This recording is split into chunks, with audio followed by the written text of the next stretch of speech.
ગૌશાળામાં આવી ગયા છીએ અને ચોમાસાનું વાતાવરણ છે તો આપણી ગૌશાળામાં એકદમ બધું કામ હોય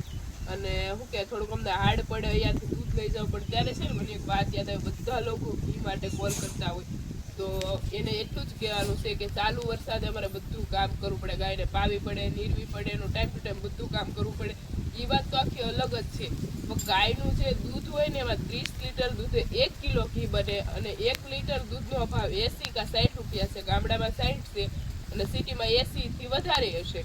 એટલે 30 લીટર દૂધે 1 કિલો ઘી નીકળે છે અને એની પ્રોસેસ એવી રીતના છે કે આ બધી ગાયનું મિલ્કિંગ થાય પછી બધું દૂધ ગરમ કરી